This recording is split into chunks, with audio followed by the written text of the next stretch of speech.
ओम नमो भगवते वासुदेवाय नमः। विष्णु पर्व 45वां अध्याय। इस अध्याय में हम जानेंगे बलराम और श्री कृष्ण का मथुरा में प्रत्यागमन और स्वागत। वैशंपायन जी कहते हैं, जन्मेजय तदंतर वे दोनों भाई चेदिराज दमघोष के साथ मिलकर यात्रा करने लगे। मार्ग के नियमानुसार चलते हुए उन्होंने बीच बीच में 5 रात निवास किया, किंतु दमघोष के साथ रहने से उन्हें ऐसा प्रतीत हुआ कि हम एक ही रात मार्ग में रहे हैं। इस प्रकार परम आनंद से संपन्न हो वे दोनों वीर वसुदेव कुमार साथ साथ थोड़े ही समय में मथुरा नगरी में जा पहुँचे।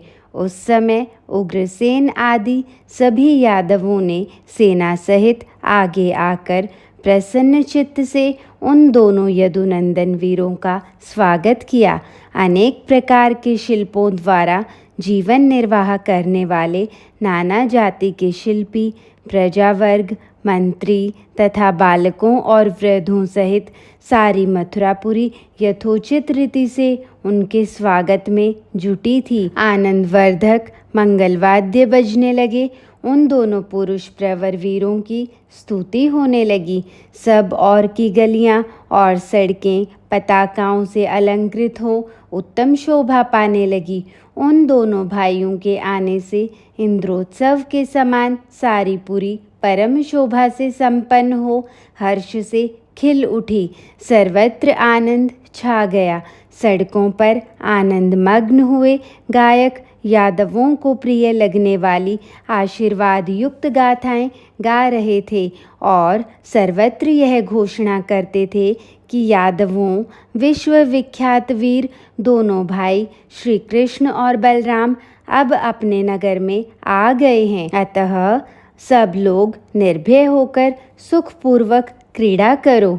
बलराम और श्री कृष्ण के आ जाने पर उस मथुरापुरी में कोई भी दीन, मलिन अथवा उदास चित्त नहीं दिखाई देता था।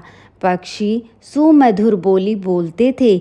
गऊ, घोड़े और हाथी भी बहुत प्रसन्न थे तथा स्त्रियों और पुरुषों के मन को भी बड़ा ही सुख मिला। शीतल एवं सुखदायिनी हवाएं चलने लगी। 10 दिशाओं की धूल उड़ गई और मंदिरों में स्थित संपूर्ण देवता भी बड़े प्रसन्न हुए।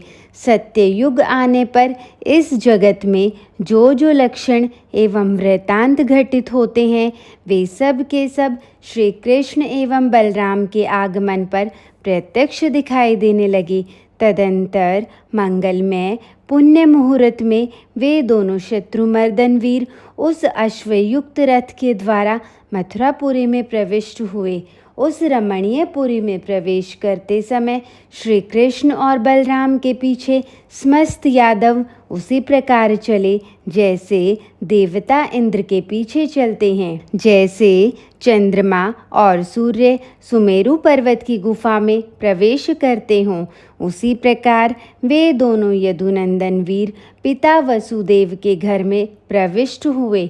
उस समय उन दोनों के मुख पर प्रसन्नता छा रही थी।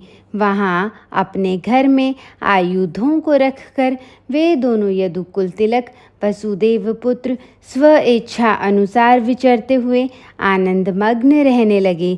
तदंतर वसुदेव जी के दोनों चरणों को दबाकर राजा उग्रसेन तथा अन्य प्रधान यदुवंशियों का यथोचित सत्कार करने के पश्चात उन सब के द्वारा स्वयं भी अभिनंदित हो वे दोनों भाई प्रसन्न मन से माता के ही महल में चले गए। इस प्रकार एक ही तत्व के बने और एक ही उद्देश्य की सिद्धि के लिए प्रकट हुए वे दोनों श्री कृष्ण और बलराम राजा उग्रसेन के अनुगामी होकर कुछ काल तक वहाँ सुख से रहे।